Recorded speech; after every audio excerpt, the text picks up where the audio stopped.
गुजरात की राजधानी में गुरुवार को एक दिल दहला देने वाला विमान हादसा हुआ।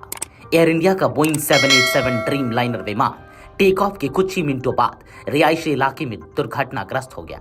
हादसा इतना भयानक था कि विमान में सवार 242 यात्रियों सहित आसपास की इमारत में मौजूद लोगों को मिलाकर कुल 265 लोगों की मौत की पुष्टि हो चुकी है। मृतकों में गुजरात के पूर्व मुख्यमंत्री विजय रूपाणी का नाम भी सामने आया है, जिसने हादसे को और भी बड़ा बना दिया है। यह विमान AI-171 अहमदाबाद से लंदन के कैटविक एयरपोर्ट के लिए उड़ान भर रहा था।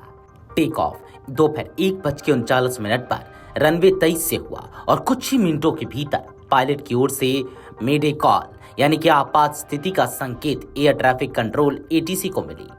दुर्भाग्यवश उसके बाद कोई प्रतिक्रिया नहीं आई और देखते ही देखते विमान एक मेडिकल कॉलेज के हॉस्टल पर गिर पड़ा।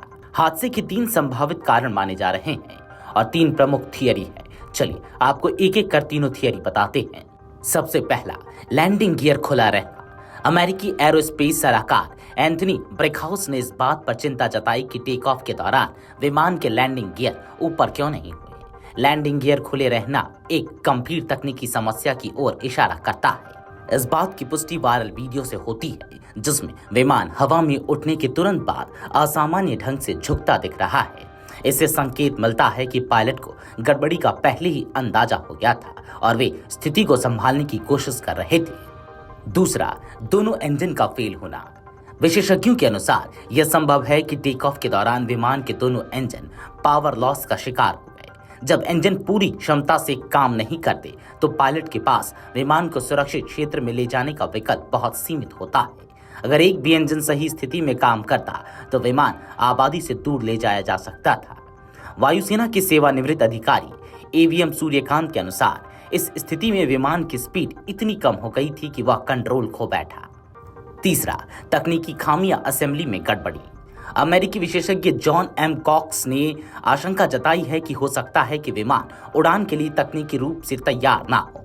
उन्होंने बताया कि टेक ऑफ के बाद विमान की नोच ऊपर की ओर उठती है, लेकिन फिर जल्द ही नीचे गिरती है। यह इस बात का संकेत है कि विमान को आवश्यक लिफ्ट नहीं मिल रही थी। कॉक्स के मुताबिक फोटो और वीडियो में फ्लैग्स भी सही पोजीशन में नहीं दिख रहे हैं। कुछ विशेषज्ञ इस बात की भी आशंका जता रहे हैं कि विमान किसी बड़े पक्षी या पक्षियों के झुंड से टकरा गया होगा। हालांकि एयरपोर्ट के आसपास पक्षियों की निगरानी की जाती है, फिर भी टकराव की पूरी संभावना को नकारा नहीं जा सकता। दिल्ली से अहमदाबाद इसी विमान से यात्रा कर चुके यात्री आकाश वत्स ने हादसे से 2 घंटे पहले ही विमान में तकनीकी खामियों का वीडियो बना लिया था। उन्होंने सोशल मीडिया पर बताया कि विमान में असामान्य कंपन, तेज आवाज और पायलट की ओर से टर्बुलेंस की चेतावनी मिली थी।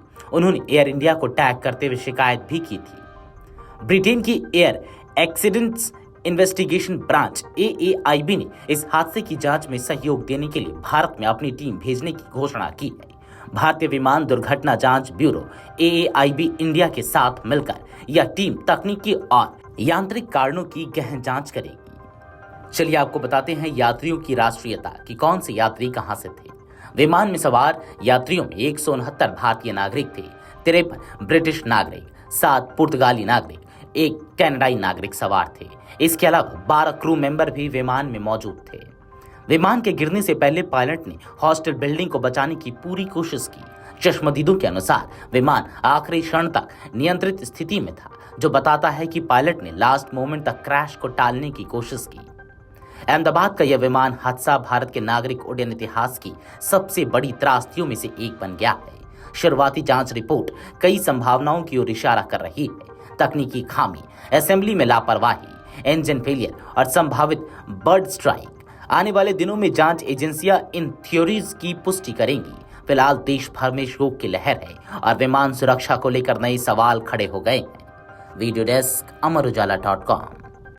अगर आप ये वीडियो YouTube पर देख रहे हैं तो हमारे चैनल को सब्सक्राइब कर बेल आइकन दबाएं और Facebook पर देख रहे हैं तो हमारे पेज को लाइक करें।